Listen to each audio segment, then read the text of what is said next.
Welcome back to another episode of the Even Your Dynasty Show. Today is Wednesday. We're doing the minor league update a day late than usual because of the trade deadline yesterday. Hope you guys all enjoyed the live show last night with Ricky at the trade deadline. We all got to vent. We all got to express our frustrations with kind of the direction, the vision of this team, and kind of the lack of an identity. But now that that's passed, we're going to go ahead and get back to the actual baseball being played, and in this case, the baseball being played down on the farm system. We'll go ahead and kick this thing off with the Sacramento River Cats. And now, mind you, we're doing the dates of July 22nd through July 28th. We're using last week's numbers. Number one, or they went 3-3 versus Sugarland. They're 55 and 47 on the season. Number one prospect, Carson Wisenhunt, he did not pitch. He is on the 7-day IL. There is no word as to what the injury may be. If I hear anything, I will, pass that along. But as of right now, there's just nothing out there. Number three prospect, Marco Luciano, he went 3 for 22 with a home run, 8 walks, and 6 strikeouts.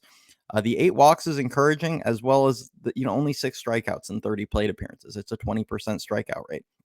They're not going to hit every week. Obviously, he did not have a great week swinging the bat, but he still got on base 11 out of 30 times, which is respectable. He hit a home run, and he got the call-up now that they traded Jorge Soler. So we'll see how he does. Yesterday, he went 1 for 3 with the double with 2 strikeouts. So, we'll see. Give him time. Let him learn. Let him adjust. And, time will tell on that front. Number 7 prospect, Mason Black, 5 innings pitched, 5 earned runs, 4 hits, 2 walks, 5 strikeouts through 95 pitches, 61 for strikes. It's encouraging to see the pitch count get up there a little bit. Number 11 prospect, Landon Roop, 3 innings pitched, an earned run, a hit, 2 walks, 5 strikeouts. Kind of confused as to whether or not they're actually trying to stretch him out as a starter or not. They let him start some games, but then they'll only let him go about 3 innings. So, we'll see. And he's a guy that's had some injury issues the last few years. Had a back issue last season. It might be a guy they're just being super overly cautious with, and eventually they're planning to, let stretch out into a starting role. But he had an effective game. Number 12 prospect, Trevor McDonald, 5 1/3 innings, an earned run, 2 hits, a walk, 5 strikeouts. Through 78 pitches, 44 for strikes. Kind of struggled to find the zone a little bit, but managed to pitch around that really well. Guys did not make a lot of good contact off of him. Has a really good fastball slider combination. We'll see. I think he's a guy they kind of envision in the pen down the road, but they are letting him throw as a starter right now, which was a little surprising because he got added to the 40-man. A lot of people felt like he can move really quickly through the system, and but they're going to let him start. So we'll just see how that goes.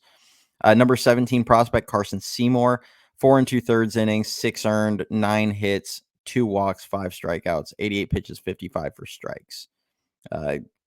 Continues to have kind of an up and down year. Nothing really to write home at. Carson Ragsdale, their number 29 prospect, 4 innings pitched, 3 earned runs, 2 hits, 6 walks, 4 strikeouts, 83 pitches, 46 for strikes.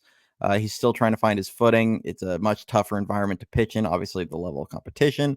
And then the leagues they're playing, or the ballparks and the altitudes, and it's just a live league as far as hitting goes. So he's got an adjustment period, but we'll see how he does. I mean, he's 26 years old. He's been on the older side.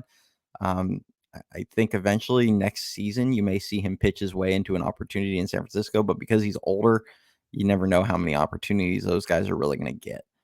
Hunter Bishop, 4 for 18, 2 doubles, 3 walks, 5 strikeouts. He's kind of struggled a little bit in the last month or so. I think his average is down in the 230 range. OPS is down to about 725. It's good to see him healthy and playing. The tools flash. Hopefully at some point he can figure it out, but another guy that's kind of on the older side of things. I skipped Grant McCray in there. Number 13 prospect, Grant McCray, 7 for 25, 3 doubles, 4 walks, 5 strikeouts, and a stolen base. So he had a really good week overall. Everything about that really solid. I'd love to obviously see the stolen base totals up. It's very odd that he's not running as much this season. I keep saying it because it's true. But a couple extra base hits. He did steal 1 bag. He got on base. He limited the strikeouts, everything about that week. It's just a solid week from him. And then Encarnacion, 8 for 21, 2 home runs, both to opposite field. Yeah, he kind of reminds you a little bit of like JD Martinez. Like he finds that power alley in right center field all the time and right field. And you wonder how well that would actually translate to Oracle Park. But um, he's got power. Like it's very clear. But also had a double, a walk, and 6 strikeouts. Moving on to Richmond, they went 3-3. They're 45 and 51 on the season. Number 15 prospect Wade Meckler is currently down in Richmond, or over in Richmond. He went 8 for 21 with 2 doubles, 2 walks, 6 strikeouts. He's playing well. I mean, he's doing what he does. He hits. The defense is always going to be the question with him, and he doesn't have a ton of power. So kind of his viability as like a potential starter might be questionable. I feel like he could be a good 4th outfielder if he can clean the defense up. Number 18 prospect Diego Velasquez. He went 3 for 13. He did homer in his first game in Double-A, which was cool. 2 walks and 3 strikeouts.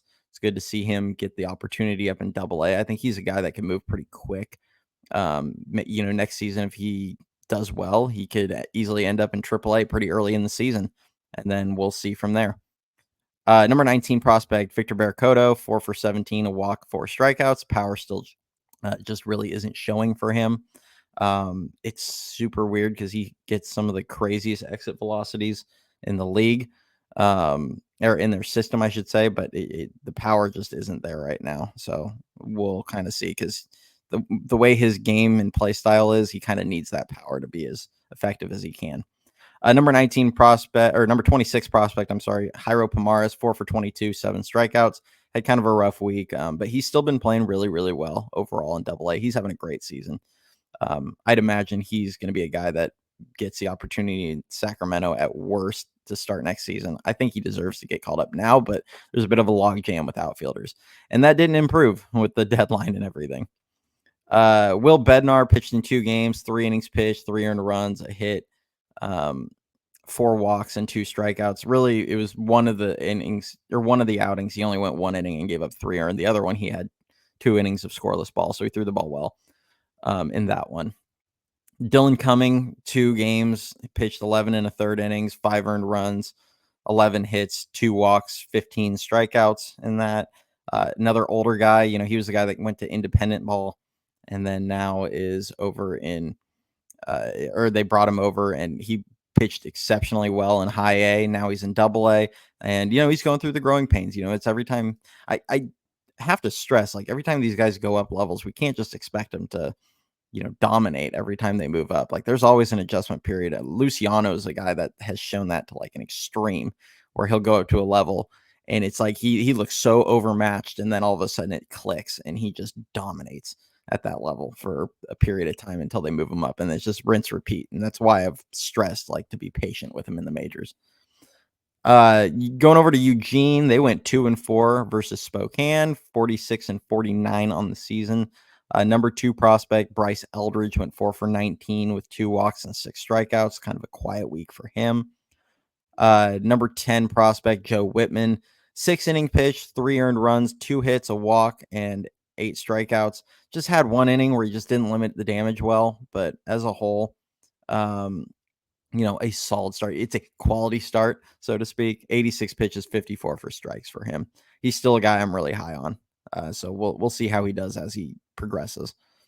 O'Neal Perez, number 24 prospect, 2 for 16 with a home run. It was his first home run in high A this season. Finally showed off a little bit of the power. A double and 4 strikeouts. Another guy that I think he's really the one catcher that's in the system where you kind of feel like maybe he could be a solid backup. Sugastey is, he's currently hurt in Richmond, but Sugastey just cannot hit. He's very rock solid defensively, but he just absolutely can't hit, and that's a problem. So hopefully Perez can, show some things with the bat and improve the glove a little bit, and he could turn into a solid backup down the road in a few years. Number 25 prospect Cole Foster, 2 for 18, a double and 10 strikeouts. He's really struggled since getting called up to high A. He kind of got forced up to high A If you look at his play in A-ball, it wasn't really impressive. That's been a pick that I've been kind of disappointed in. That's one of the few from last season that's been kind of a bummer, but hopefully they figure it out. Him and Maui Ahuna. Number 27 prospect, Jonah Cox, 4 for 21, a home run, a triple, a double, 12 strikeouts, and a stolen base.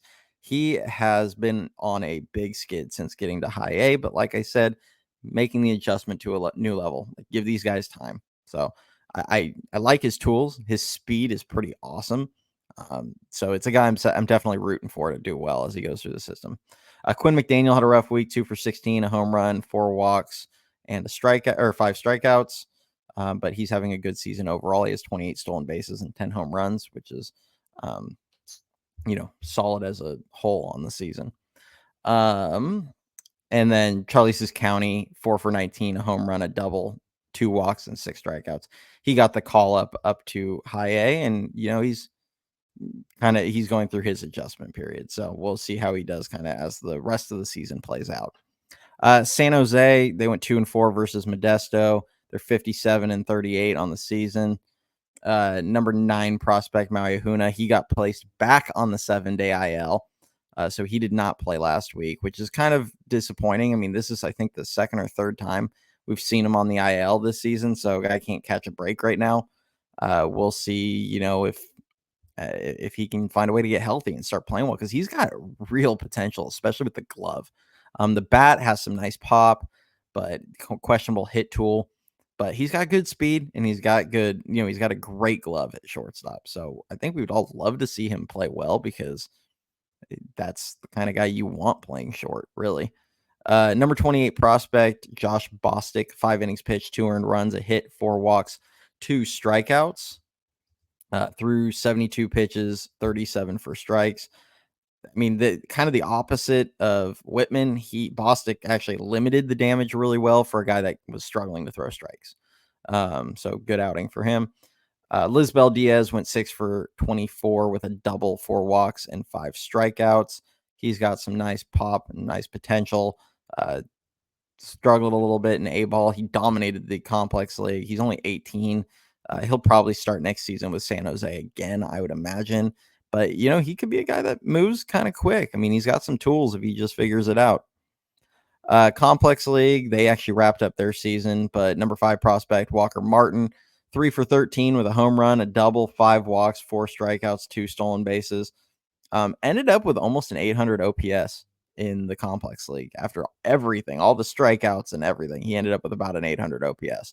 So not terrible, but we really need to see that strikeout total come down.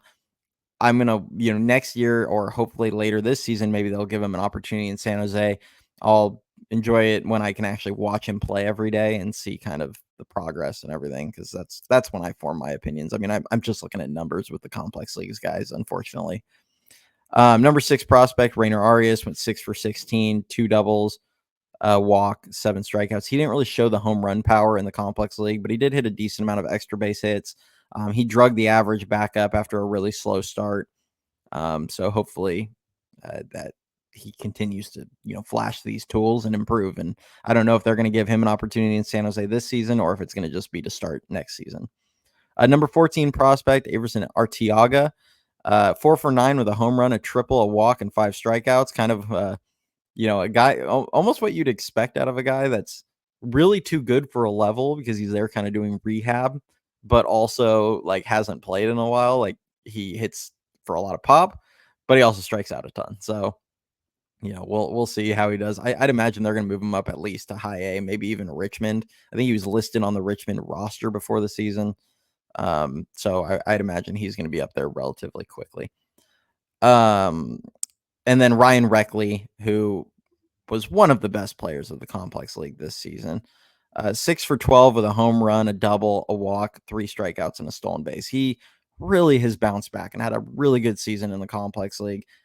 18 years old, or actually I think he might be 19 now, but he struggled big time as an international signee in the Dominican Summer League the last few years. It's really good to see him have a good year in the complex league, and we'll see. He might be a guy that gets bumped up to San Jose. In the Dominican Summer League, Johnny Level, who's their top international signee this past season, 3 for 13, a double, 5 walks, 3 strikeouts, and 2 stolen bases. Angel Guzman went 4 for 13 with a triple, 5 walks, and 2 strikeouts. And then Jesus Alexander, 4 for 10 with 2 walks and 2 strikeouts. Those are the three guys that have been, Johnny Level's been their top prospect or top international signee from last year. He's our number 20 prospect. The other two guys have just been kind of guys that have been two of their better performers in the summer or in the Dominican Summer League. So I wanted to give them some shouts out. But that's it for today. As always, I appreciate all of you guys. We cleared 600 subscribers a couple days ago. That just keeps rocketing on up. The goal this for me is to at least hit 700 by the end of the season. So if you do enjoy the content, please do like the video, subscribe to the channel.